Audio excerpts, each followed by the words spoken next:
treatable illnesses.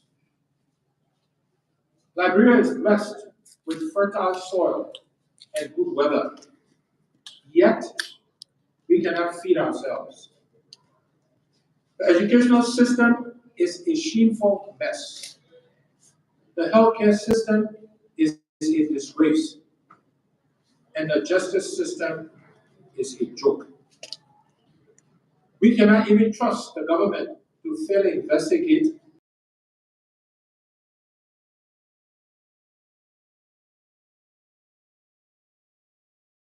under President Weah. Our country has become increasingly lawless. Lawlessness is a serious threat to democracy and a risk to any nation's stability and security. Our peace is shaky. Too many Liberians are living in fear. Too many are jobless. And too many are without employable skills. Things are bad and are getting worse. Homes are breaking down. Families are falling apart. Children are forced to become breadwinners as drugs and crimes take over our streets and our communities. Women and girls continue to struggle for protection from crimes such as rape and are excluded in our national decision making. Our nation is struggling with political insecurity and economic fragility. We are in serious trouble, my people. Very, very serious trouble. International financial institutions are keeping us on economic life support. All across the country and in every political party, Liberians are suffering. Serious international investors are not finding our country to be a suitable destination for investments under President Weah. The government is corrupt, wasteful, divisive, irresponsible, and cannot be trusted to obey its own laws. Even worse, the Weah administration does not know what it is doing and cannot inspire a reset of the nation's company.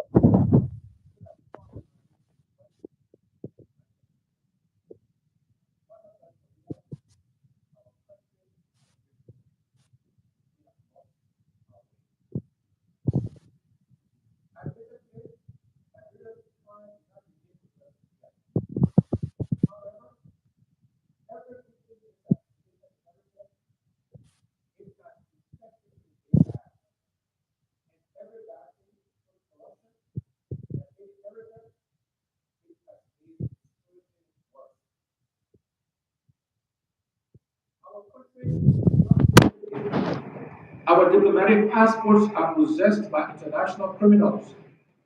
Our democracy is under threat. Lawlessness abounds, and our governance system is overtaken by cronyism, incompetence, and stalking dictatorship. As if this is not dangerous enough, starved of new ideas and vision, some political leaders are deepening the wounds of our fractured nation and lowering our politics into an appeal to tribal and religious divisions. Liberians of every tribe and religion are suffering the mismanagement of our country and the result of a corrupt leadership. Now is not the time to fuel tribal tensions or to divide our people. And so, if any political leader wants to take us backward, they should know that Liberians desire to move forward. Talk about tribe, but our people want to talk about fixing the economy so that they can find good and decent paying jobs. Talk about dialect, but our people want us to fix their roads, fix their schools, and fix the hospitals. Liberians of all tribes want to see their lives improved. And so, if we have no new ideas about how how to fix our country and start the suffering of our people, please do sit down. Keep quiet and let us who know what to do speak about the solution we have for our country.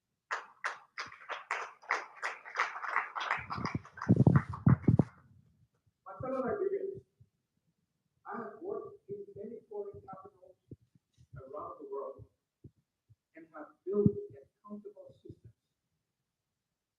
I have led teams comprising citizens of many different countries. I know that citizens of other nations are not smarter than we are. Our country is richly blessed, including with competent and qualified citizens who can properly manage our country and lead us to a new future of unity and shared prosperity. Liberia is rich in talent and human capacity. I see them in every political party and across all tribes. I see them in every religion. I see them across the Liberian diaspora. We will work with everyone, irrespective of differences in tribe, gender, religion, and political party affiliation. All we require is a new mindset of high integrity and a commitment to public accountability, which I will lead by example to fix the broken systems. For me, real change is not a meaningless political slogan.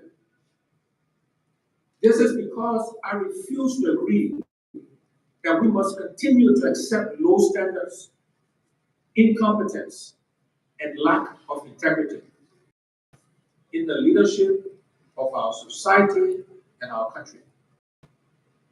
I refuse to accept that Liberians are cursed to be poor and corrupt, and that it is okay for our political leaders to continue to corruptly negotiate natural resources.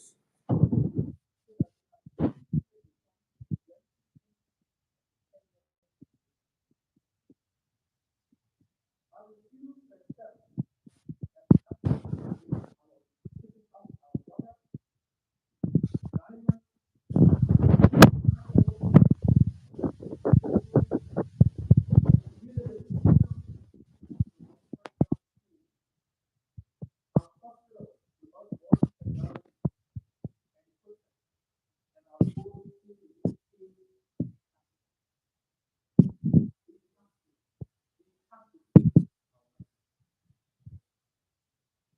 I strongly disagree that we must continue to outsource the responsibilities of our government obligations and international organizations.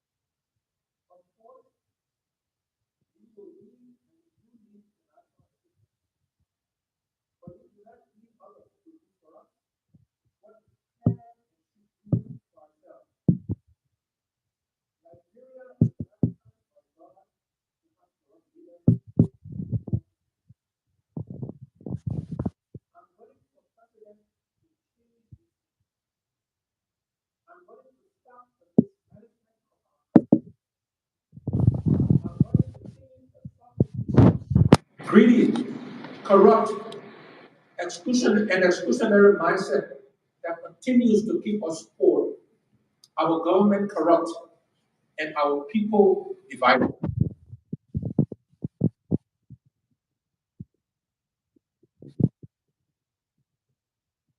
All Liberians own Liberia. All Liberians own Liberia. All Liberians deserve to benefit from the riches of Liberia. I promise you that this mindset will be the guidepost for all our public policies, actions of the coming multi-land government.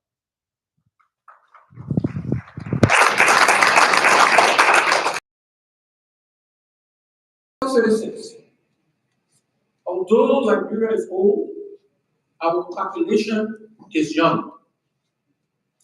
Our young people are our nation's greatest asset.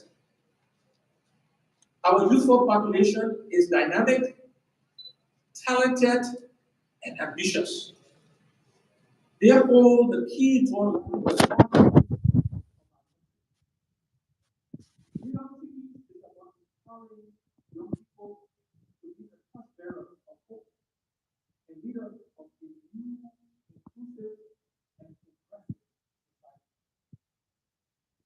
Young people need to believe that hard work pays off and that success is possible if anyone is willing to work for it.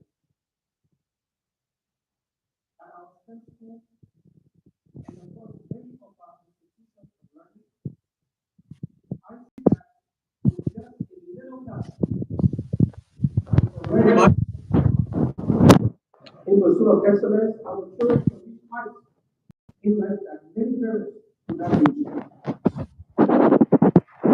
This is the case with Fompe F. Tule, a young Liberian who delivered his valedictorian speech entirely in Mandarin at the graduation program of the USX class of 2023. You know, Mandarin is one of the most complicated languages in the world. And a Liberian delivered the valedictorian, that means we were first in the class, in Mandarin, in China. Fonda is the first foreign student to deuce the graduating class of over 4,500 Chinese students.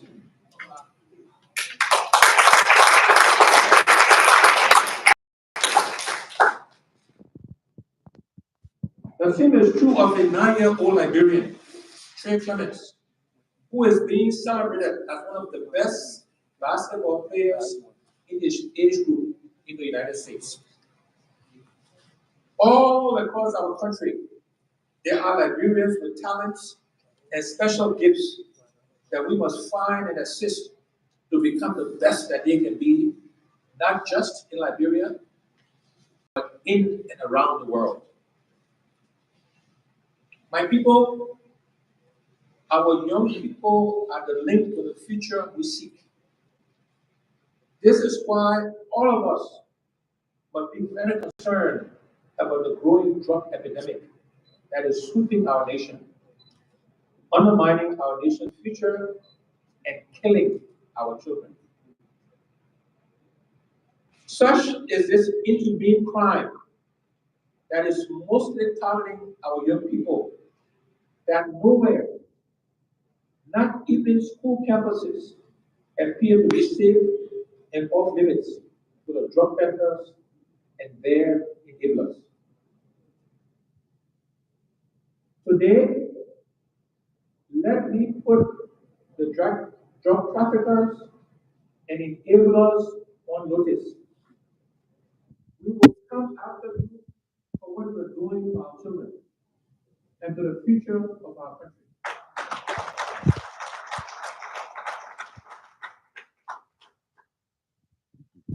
Start now, because under a Cummings Bronski-led government, there will be no hiding place for drug traffickers except in our prisons.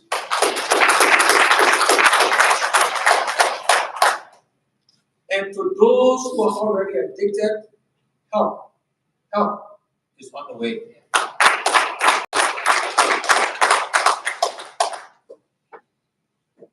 Under President Weah, drug traffickers are right to feel protected.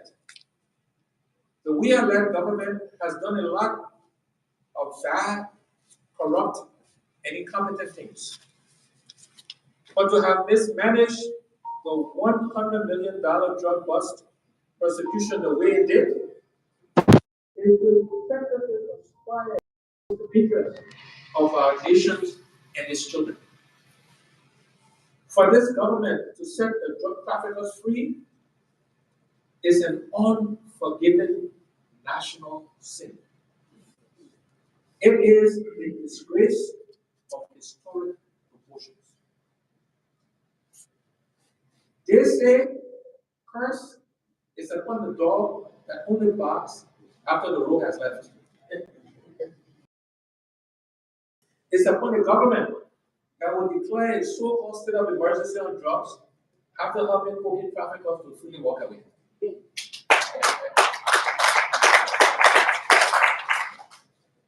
My fellow Liberians, there are two common traits that every Liberian has been blessed to possess. Firstly, we are resilient. That means we're tough.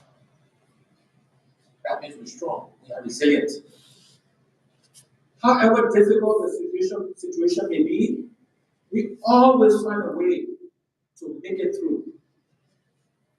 Secondly, we are blessed with an entrepreneurial spirit. That means we know how to manage. That means we know how to wheel and deal. We are natural entrepreneurs. We know how to hustle. Those who say Liberians cannot do business are wrong and do not really know us. I was educated and learned about business from my mother, who sold women undergarments. Like me, many have been in education because their parents, especially their mothers, sold bread, cinnamon, palm oil, kerosene, among other things, to send them to school. Small businesses and our spirit of entrepreneurship have seen on-room families grow out of poverty and develop into prominence. Small businesses are the backbone of our economy. This is why, for us, fixing the economy means growing small businesses and allowing Liberian entrepreneurs and entrepreneurial spirit to grow. Through the collective efforts of small businesses, we will realize the true potential of inclusive economic growth and social upliftment. Under Cummings' constant leadership, Liberian women, especially those doing business, do not need to worry about loans to grow their businesses because we will not rest. We will not rest until we graduate Liberian labor market into becoming shops.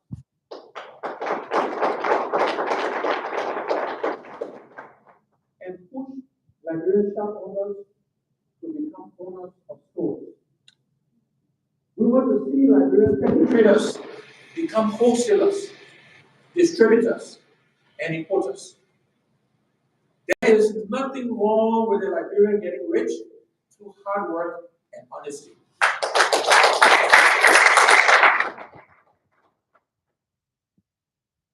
We will raise the bar. We will encourage Liberians to think big. We will not settle for failures of Liberians being in their own country. If the Liberian is willing to work hard on a common government, we will make it easy and comfortable.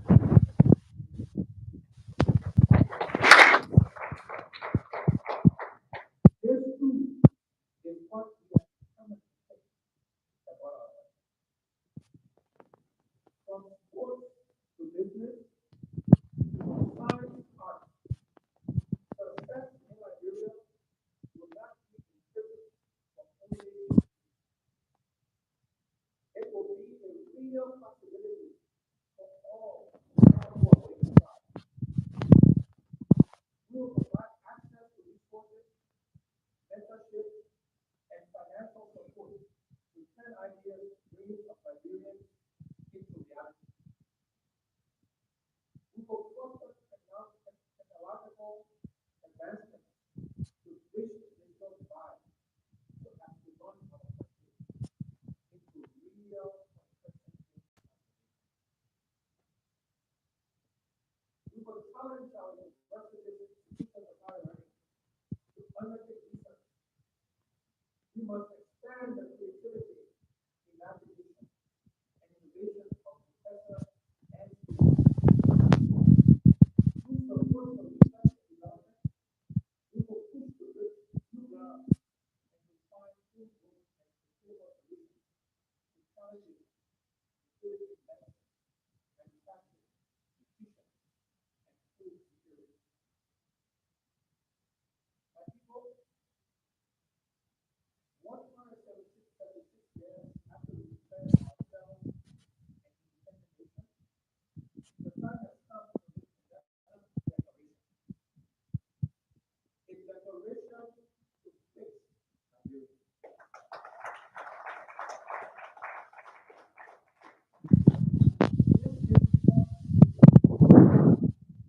they're hungry. No school needs to be abandoned into being substandard.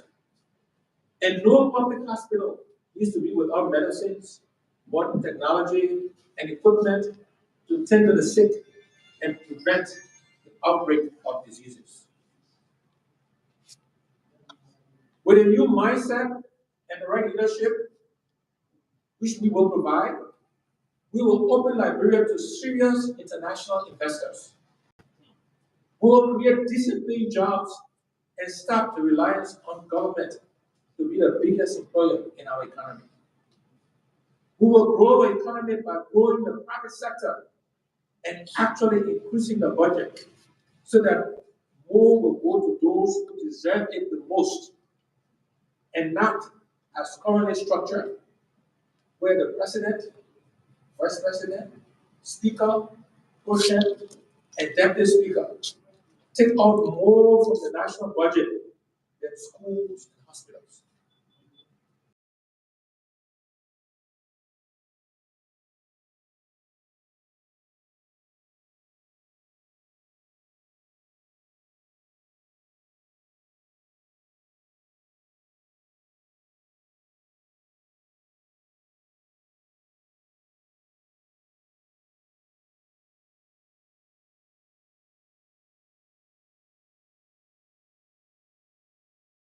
Years do not have to be like the last 6 years.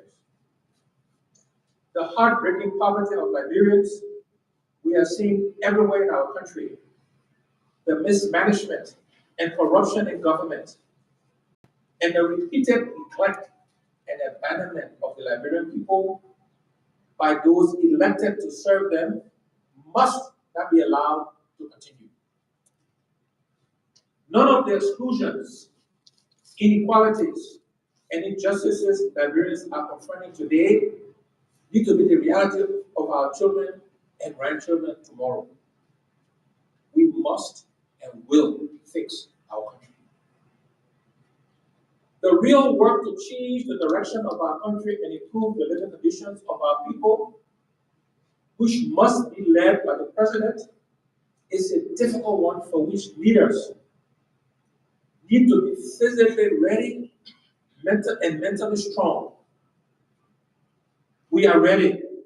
I am ready.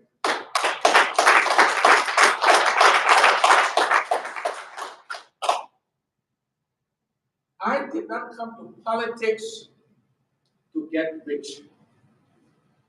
I came for change.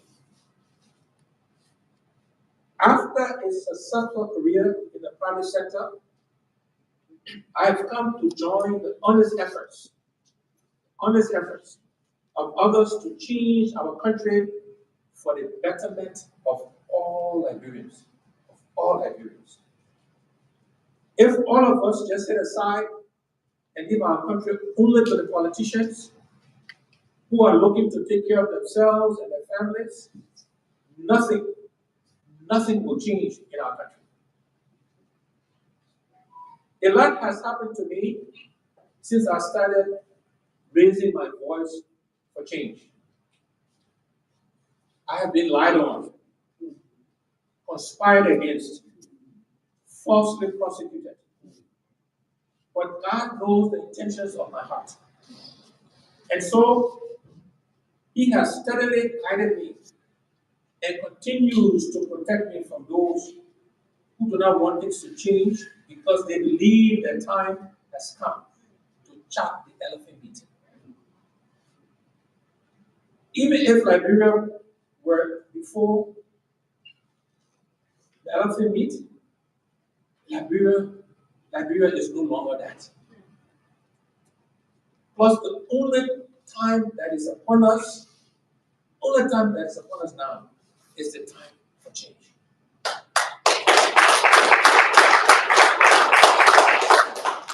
Our country is bleeding. Liberians are suffering. This is why it is not enough that we only change parties in October. We must elect the right leadership to inspire a change in mindset if we are serious to lift Liberians from poverty.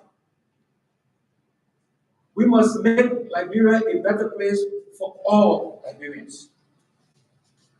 With faith in God and support of you, the Liberian people, we will fix our country. We will change Liberia. Our country is down, but we can lift Liberia up again. I promise you, Liberia will rise again.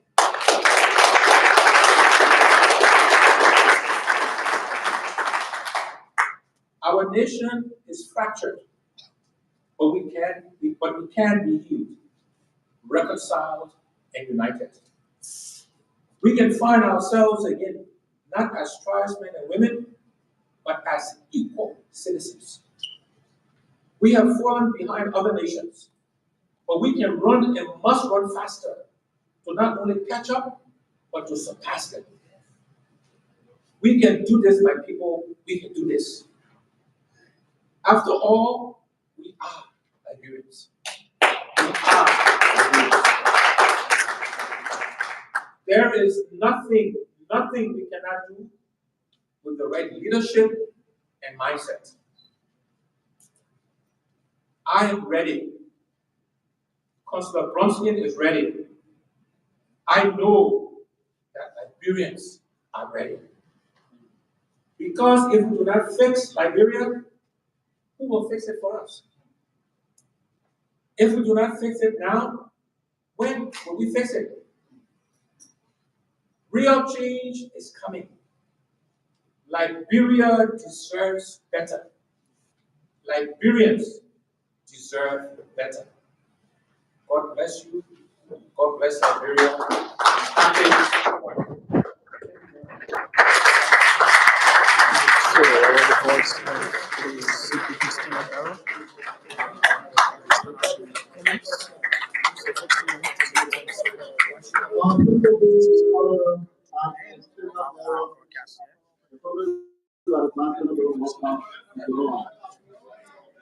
Manufacturing members of the full country, we thank executives of the CPP, stakeholders, and well-wishers that have come to attend this program.